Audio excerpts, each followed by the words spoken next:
کلاسر صاحب کل election commission نے بھی انتخابی میں جو حکومتی عہدیداروں کے خلاف وہ جو مہم چلانے کی اجازت دینے کے آرڈیننس کو خلاف آئین قرار دے دیا ہے، اس پر بھی بات ہو رہی ہے. بلاول بھٹو صاحب کہتے ہیں کہ جی فورن فنڈنگ کا فیصلہ ہے. یہ ساری چیزیں ہوتی ہے.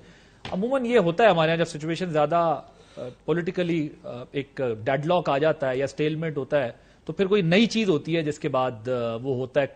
کوئی ایسی چیزیں بھی آپ لوگ دیکھ رہے ہیں کہ کوئی جلدی فیصلے کوئی چیز آ سکتی؟ یار میں اس پہ آتا ہوں. ابھی جو بحث تھوڑی سی پہلے ہو رہی تھی نا تقریر کے حوالے میں کچھ ایک دو باتیں اس پہ کرنا چاہتا ہوں. اس پہ تو بھٹی صاحب سے ذرا لیجیے گا، یہ جی ایکسپرٹ ہیں. یہ مجھے ایک سمجھ نہیں آ رہی. خان صاحب کہتے ہیں کہ میں قوم کی تربیت کرنے آئے ہوں اور قوم کا وزیر اعظم جو ہوتے ہیں نا باپ ہوتے ہیں اور میں اچھی باتیں بتاؤں گا. فیئر انف، اچھی بات ہے سر. مجھے سمجھ نہیں آ رہی کہ آپ 3.5 سال سے پرائم منسٹر ہیں، آپ کی پارٹی کے لوگ کیوں بکنا چاہتے ہیں؟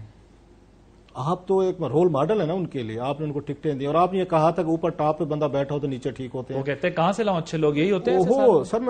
وہ اگر لیڈرشپ اسی کام کے لیے آتے ہیں نا، اچھے لوگوں کو لانے کے لیے آتے ہیں نا. انہوں نے ایک سٹیج پہ آ کے چھوڑ دیا تھا کہ یہ قوم جو انہوں نے منہ پہ آ کے مل دیا تھا، اس کے قوم کے منہ پہ انہوں نے سارا بلیم دے دیا تھا کہ قوم اچھے لوگوں کو ووٹ نہیں دیتی، لہٰذا میں کیا کروں. یہ اس پہ آ کے اپنے آپ کو چینج کرتے رہتے ہیں. خان صاحب نے ماحول کے مطابق اپنے آپ کو ایڈجسٹمنٹ بھی کرتے رہتے ہیں. اس وقت کہتے تھے جی میں کیا کروں، یہاں قوم جو اچھے لوگوں کو ووٹ نہیں دے، مطلب قوم ہی خراب ہے کہ قوم اچھے بندے کو ووٹ نہیں ڈالتے. میں کیا کروں، اگر میں نے اقتدار میں آنا اور آپ لوگوں کو میں نے ٹھیک کرنا ہے تو پھر اس کے لیے مجھے یہ جو ہے نا یہ برے لوگ جو ہے نا سارے ان کو مجھے لانا پڑے گا. یہ مجھے آپ آ کے مجھے مارجن دیں.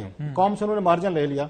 اور سب سے زیادہ لوگ بکنے والے ہیں معذرت کے ساتھ اب تک اگر آپ دیکھیں وہ آپ کے پی ٹی آئی کے ہیں. یاد ہے انہوں نے وہاں سے 20 لوگ وہ تھے کے پی کے تھے، وہ جنہوں نے اپنے ووٹ بیچے تھے، وہ سینٹ کے وہ سارے وہاں پہ پیسوں کے انبار لگے تھے، وہ بھی پی ٹی آئی کے لوگ تھے. اس کے بعد ہم نے دیکھا یہاں پہ ابھی بھی وہ کہہ رہے ہیں جی پی ٹی آئی کے ایم این اے وہ بک رہے ہیں. وہ بکنا تو اپوزیشن کو چاہیے تھا نا، یوزلی طور پر حکومتیں خرید سکتی ہوتی نا. سو خان صاحب کو ذرا یہ بھی سول سرچنگ اس میں کرنی چاہیے کہ آپ جو 3.5 سال سے آپ پرائم منسٹر ہیں، ایسی کون سی ایسی چیزیں آپ کی حکومت کے اندر ہیں، آپ کی گورننس کے ساتھ پرابلم کہ آپ کے ایم این اے جو ہیں وہ بکنے کے لیے بھی تیار ہیں، وہ جھکنے کے لیے بھی تیار ہیں، وہ کسی اور پارٹی کے ساتھ جا کے کھڑے اوپن ریوولٹ کرنے کو تیار ہیں. آپ کی اس حد تک کہ حکومت کو تھریٹ کرنا پڑ رہا ہے کہ ہم اپنے ایم این اے کو ووٹ نہیں ڈالنے دیں گے، ہم ان کو پارلیمنٹ نہیں جانے دیں گے، ان کو اندر نہیں جانے دیں گے، ڈکلیریشن کریں گے. تو مجھے ایک بات سمجھائیں کہ آپ تو اتنے بڑے، آپ نے ملک ٹھیک کرنے ہیں، دنیا ٹھیک کرنے، ہم نے دنیا چلانی ہے نا. جو خان صاحب کا اس ویژن ہے کہ امریکہ بھی ہماری اس سے چلے گا، اس کے بعد ہم نے یوروپ کو بھی ہم نے اپنی مرضی سے چلانا ہے، اس کے بعد امریکنز بھی ہمارے آ کے کہنے پہ، رشین جو آج والی ان کی تقریر تھی وہ بعد میں کر لیجئے گا، اگین وہ کام بھی ضروری ہیں. آپ ہمیں ایک بات کا جواب دیں کہ لوگوں نے آپ پہ ٹرسٹ کر کے ووٹ دیے، خان صاحب پہ کیے نا. آپ کی پارٹی کے اندر کے ایم این ایز جو ہیں ان کی گرومنگ تربیت تو ہوئی نہیں ہے. وہ کتنے لوگ ہیں 160 ہی ہیں نا، 172 76 جتنے بھی ہیں. 22 کروڑ لوگوں کی تربیت تو بعد میں ہو جائے گی نا. آپ کے اپنے لوگ جو ہیں آپ کے ویژن پہ بلیو نہیں کر رہے، آپ کی قیادت پہ بلیو نہیں کر رہے، آپ کے گورننس پہ، آپ کے ماڈل پہ، جو بھی ماڈل آپ دے رہے ہیں. تو سب سے بڑا پرابلم جو ہے وہ تو پی ٹی آئی کو گھر کے اندر سے تھریٹ آ رہی ہے. اب نواز لیگ کے میرے اور بھٹی صاحب سے زیادہ کوئی کریٹک تو نہیں رہے نا. اب کچھ بھی کہہ لیں ان کے لوگ تو نہیں ٹوٹے، مطلب ٹوٹنے چاہیے تھے ان کے پہ. یہ بڑا پرٹیننٹ پوائنٹ ہے کلاسر صاحب. مجھے لاسٹلی ایک سمجھا دے خان صاحب کے حامیوں سے کہ بھائی صاحب آپ تو دنیا کے اچھے ترین لوگ ہیں، آپ ریاست مدینہ کے وہ ہیں جہاں خلیفے بھی ہیں، اب سارا کچھ ہیں. آپ کے میں نے بولیاں لگواتے پھر رہے ہیں، پورے محلے میں پھر رہے ہوتے ہیں، جس کی جیب میں پیسے آپ کے بقول ان کے پاس جانا چاہتے ہیں. آپ ان کو پارلیمنٹ میں اندر نہیں ہونے، آپ ان کو جانے دے رہے کہ بک جائیں گے یا جا کے ہمارے خلاف ووٹ دیں گے. وہ بھائی صاحب آپ کی اپنی پارٹی کو گرومنگ کی ضرورت ہے، ان کی تربیت کی ضرورت ہے، ان کو ذرا مطلب سمجھانے کی ضرورت ہے. وہی وزیر صاحب بھی پہلے کہہ رہے تھے نا کہ پھر یہ گورنمنٹ چھوڑیں، آپ چلے جائیں 1.5 سال ہے الیکشن میں اور اس کے بعد آپ اپنی تیاری کر کے دوبارہ آ جائیں. لیکن آپ کے ساتھ ہے کہ آپ کے لوگ بک رہے ہیں. کے پی میں آپ کے جو آپ کو ایم پیز بکے تھے وہ سینٹ کی سیٹوں پہ بکتے ہیں، آپ کے لوگ بکتے ہیں، یہاں قومی اسمبلی میں بک جاتے ہیں. ویسے میں اس میں ایک عرض یہ کر دوں کہ ظاہر ہے مہنگائی ذرا بہت بڑھ چکی ہے. وہ تو خان صاحب نے کہہ دیا میں ٹماٹر آلو کے لیے تھوڑا آیا تھا، ٹماٹر جانے. ظاہر ہے اس سے پہلے کے بیانات بھی سب نکالے نا کہ مہنگائی پاکستان میں قدرے کم ہے، دنیا میں زیادہ ہے. پاکستان میں پیٹرول ابھی بھی کم ہے، دنیا میں زیادہ ہے.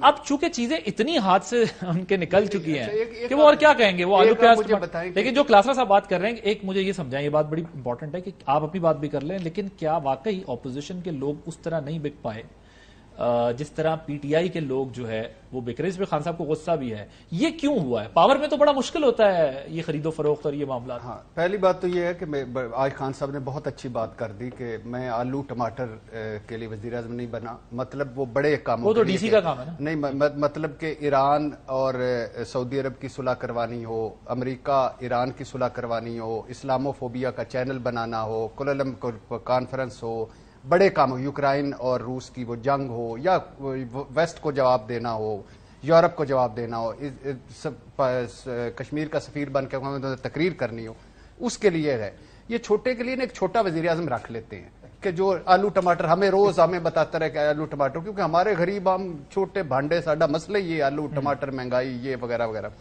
دوسری ایک اس سوال پہ آنے سے پہلے بلاول بھٹو صاحب کا بڑی خوبصورت بات ہے کہ فارن فنڈنگ کیس ہونا چاہیے ممنوع فنڈنگ کیس کا، لیکن کیا بلاول بھٹو صاحب کبھی کہا ہے کہ 25 والیمز کا بھی جلدی فیصلہ کر دو، یا اومنی گروپ کی جو کس سے کہانیاں ان کا بھی فیصلہ کر دو، یا سندھ کرپشن کیسز ان کا بھی فیصلہ کر دو، یا نواز شریف صاحب جن کو وہ سمجھتے تھے کہ ایکسپوزڈ ہو گئے ان کے باقی کیسوں کا بھی فیصلہ کر دو، شہباز شریف کے پیٹ چیرنے تھے ان کا بھی وہ جو فیصلہ کر دو، یا پی پی نون لیگ کی پارٹی فنڈز کا ہمارا بھی فیصلہ کر دو، یا یوسف گیلانی کے صندوقڑی سے جو زیادہ ووٹ نکلے تھے اس کا فیصلہ کر دو، یا یوسف گیلانی کے بیٹے کی جو آڈیو ویڈیو تھی اس کا بھی فیصلہ کر دو.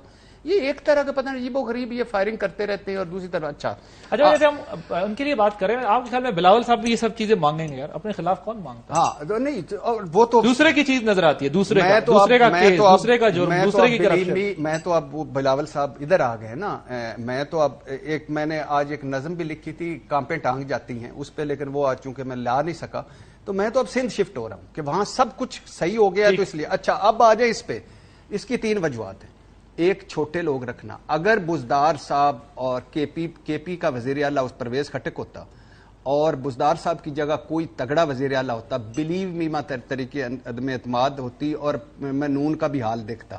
دوسری وجہ یہ ہے کہ عمران خان کی گورننس، پرفارمنس اور مس مینجمنٹ. تیسرا جو اپوزیشن نے ایک بلڈ کیا کیس کہ ہم تو کرپٹ، ظاہر ہے وہ عمران خان کو تو کرپٹ نہیں کہہ سکتے نا، یہ کہہ سکتے ہیں ان کی ATM مشینیں ہیں تو فلانا ہے تو انڈائریکٹ کرپشن ہے، یہ نالائق ہے، نائل ہے. چوتھا جو ہے نا وہ ہے مہنگائی، بے روزگاری اور غربت. یہ واحد وجہ. اور پانچواں ہماری ابن الوقت سیاسی لوگ ہیں، موقع شناس لوگ ہیں. یہ سیاست نہیں غلاظت ہے، جس میں ایک وقت ہوتا ہے کہ پرندے اڑ کے ادھر آتے ہیں، دوسرے وقت ہوتا ہے ادھر جاتے ہیں. ٹھیک. اب لیکن مسئلہ یہ آپ کہہ رہے ہیں کہ چھوٹے لوگوں کو رکھا ہے اس لیے ان کے لوگ بک گئے ہیں. نہیں، ہاں عہدوں پہ چھوٹے، رائٹ پیپل فار رائٹ بڑے عہدوں والے تو نہیں بکے نا، وہ تو MNAs بکے ہیں، MPs بکے. یہ کون جا رہے ہیں؟ یہ راجہ ریاض صاحب جو تھے یہ تحریک انصاف کے تھے، عثمان بزدار تحریک انصاف کا تھا. باقی سارے جو بہت سارے لوگ جو یہ ٹکٹیں لیں گے نون کی، جیسے مریم نواز صاحبہ فخر سے بیان کرتی ہیں، یہ نون کی ٹکٹیں اگلا یہ بات تو آج بھی چل رہی ہے. آج کی پالیٹکس میں بھی یہ ہو رہا ہے کہ اگر کوئی پارٹی کسی کا ساتھ دے گی، چاہے اپوزیشن کا ساتھ دے گی، تو اس کے ساتھ سیٹ ایڈجسٹمنٹ ہوگی، وزارت اعلیٰ ملے گی، یہ پورا پیکج ملے گا. مستقبل میں آپ کو یہ ملے گا. 17 سیٹیں تھی نون لیگ کی جب مشرف صاحب تھے، تو واپس آ کے وہ سارے امیر مقام سمیت سارے چلے گئے نا، تو وہ سارے ادھر ادھر. مدر صاحب ایک تو یہ بتائیے گا، گورنر عمران اسماعیل صاحب بھی گئے MQM کے مرکز پہ، وہاں پر ملاقات کر رہے ہیں، یہ کیا؟ کیونکہ ان کا بھی بڑا اہم اجلاس جو ہے جاری تھا. اور دوسرا یہ کیا وجہ ہوئی ہے کہ واقعی گورنمنٹ کو زیادہ یہ پرابلم فیس کرنی پڑی ہے حکومت میں ہونے کے باوجود؟ عادل پہلے تو گورنر صاحب یہ بتائیں کہ وہ جو 4 MPs جنہوں نے پیپلز پارٹی کو ووٹ دیا ان کے خلاف کیا کارروائی ہوئی؟ PTI کے 4 MPs نے ووٹ دیا نا. یعنی یہ عجیب و غریب چیز ہوئی ہے کہ پہلے نیشنل اسمبلی کی سیٹ انہوں نے اٹھا کے پیپلز پارٹی کو دے دی، اور اب سینیٹر بھی ظاہر وہ ویسے بھی بن جاتے، لیکن یہاں بھی ووٹ ڈال دیا انہوں نے. ان کے خلاف تو کوئی کارروائی نہیں ہوئی. ہر جگہ جب یہ جا رہے ہیں تو ان سے یہی سوال کیا جا رہا ہے کہ پہلے آپ تو بتائیں کہ آپ کے لوگ آپ کے ساتھ ہیں یا نہیں ہیں. یعنی MQM بھی یہی کہہ رہی ہے کہ ہمارے 5 یا 6 یا 7 جتنے بھی ووٹ ہیں، یا PMLQ کے جتنے بھی ہیں، تو ہم تو آپ کو اگر دے بھی دیں اور آپ کے اپنے اندر ہی اتنی بڑی ریوولٹ نظر آئے تو پھر ہم کیا کریں؟ PTI کو میں جب یہ بات کہہ رہا ہوں اسی لیے بھٹی صاحب کچھ بھی کر لیں، عثمان بزدار اپنی جگہ رہیں گے. آج حافظ آباد میں بھی عمران خان نے بتا دیا کہ عثمان بزدار نے کتنے کام کیے ہیں. مجھے تو وہ تو بھٹی صاحب نے نائل ہو کے اہل ہونا ہے اور وزیر اعظم بننا، اور عثمان بزدار نے CM پنجاب رہنا. مظہر صاحب کی یہ خواہش. دوسری بات یہ ہے آپ نے نوٹ نہیں کیا. دوسری بات یہ ایک اور بات یہ، پلیز اس پہ بھی بات کریں کبھی. ہم تو اینٹی جمہوریت کہہ دیتے ہیں، لوگ کہتے ہیں کہ آپ نوازے ہوئے لوگ غلام در غلام ہیں، کہ آج یہ نظام ناکام ہو چکا ہے. عمران خان کی ساری خرابیاں ان کے میں موجود ہیں. صاحب ہو، نواز شریف ہو، بکتے بکتے ہیں. آج لاؤ وہ سسٹم جس میں یہ بکے نہ اور ان کے بلیک میلنگ سے بچے. مادر صاحب، بھٹی صاحب دیکھیے، میں بارہا یہ بات کہتا ہوں کہ جمہوریت کی سب سے بڑی خوبصورتی ہے کہ آپ جمہوریت میں